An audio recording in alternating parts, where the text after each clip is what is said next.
Magandang hapon mga ka-rides mo to, no? So today is Sunday, so wala tayong pasok, day off natin ngayon. So habang day off natin ngayon, isusulitin natin linisin yung ating service na si Hayabusa. So natin yung sa likod, yan, siya nilinisin natin. Mamaya update ko sa inyo kung ano yung mga na-upgrade natin sa kanyang pyesa. So tara, simulan natin yung linisin. So ito yung gagamitin mga ka-rides mo to, no? Ito yung gagamitin panlinis sa service natin. So na-order ko siya sa TikTok, worth 100 plus. So sulit na rin siya, kompleto siya, no? Para di mahirapan. So tara, linisan na natin siya, simulan na natin.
A few moments later. So yung mga ka-rides mo to, no? Natapos na natin siyang linisan. So nakita niyo naman na malinis na siya. Baba mula hanggang taas. So to, hindi tayo magsisimula sa para malaman niyo kung ano yung mga in-upgrade natin dito kay Hayabusa. So simula sa taas, na siya. Brembo Racing. Yan, kasama with the brake lever and clutch lever. And then naka aftermarket place siya na parang handle grip guide. And then naka MTR side mirror. Yan mga ka-rides ko, kita nyo naman. Then naka chrome na head mask. Naka mini driving light na DSK 50 watts. Yan, 50 watts yan DSK natin. So sad to say, hindi na siya gumagana, pero yung sa gumagana pa naman, papalit tayo ng bago. Then naka tayo, modified front shock. Yan. Nabili natin siya ng second hand lang. Modified kabilaan yan. Yan.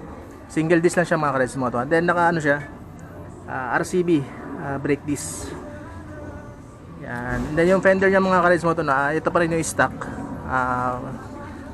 Tinabasa lang natin siya dito para hindi sumayad yung gulong natin. By the way, yung size ng gulong natin is sa harapan is 9080. So siya, Pirelli Angel City. Then sabihin na natin tong chrome Ashomags. So nabili ko lang din siya na second hand. Ito yung sa likod. Yan. Yan, Ashomags yan. And the size ng gulong natin is sa likod is 140. 140/70. Yan, 140/70 mga ka-rides mo to. Then nagpalit na rin tayo ng panibagong brake pad natin sa likod. Pitts Bike. Yung nakakabit dito mga ka-rides mo to is yung RCB na brake pad. So hindi ko alam na branded pala yun, pero okay na yun. Tabi na lang natin, magagamit pa natin yun. Then naka na rin siya, Brembo na rear cap. Yan, Brembo. Then nagpalit na rin tayo ng sprocket natin mga ka-rides mo to. Naka na tayo. Naka 1448. Kaya kung nakita yung 1448 na modified chain set. Modified yan. Yan, ganyan siya kalaki, modified. Then binili na rin natin itong RCB chain guide. Yan, RCB. So silver siya. Then bago na rin yung natin, itong rubber guide. Kasi nawala yung rubber guide natin na yan. King drag siya. Sniper 150 yan, King drag. Then itong shifter natin, version 7. Dapat may haba siya mga ka-rides. Hanggang dito dapat siya ganito kahaba. Pero ginawa natin ng paraan. Pinikli natin, pina-shorty shifter natin. So tayo lang gumawa na yan. Diskarte lang natin, malupit yan. Then mga na siya, naka gold bolts. Ito pala yung naka gold bolts mga ka-rides mo to, yung crankcase niya pa lang. So soon lagay natin tong naka shifter natin. And then meron na rin siyang car vent na chrome. Yan, nilagay natin para mas maangas siya. Then itong sa likod is naka option 1 camelback. Yan, maganda siya pang long ride, hindi ka mangangawit talaga. And then yung natin, yung back natin is naka TST light.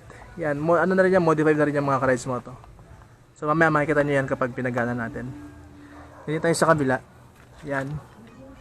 RCB na rin itong natin, rear brake pad, RCB na rin yan. And then dito sa naka tayo, Acra. Na naka big elbow tayo na yan, Acra naka big elbow na yan. So pinasadya yan. Yan, Acra Pobic. Then sa kabila naka gold balls na rin tayo mga ka-rides moto. Yung full crank siya naka gold balls na rin siya.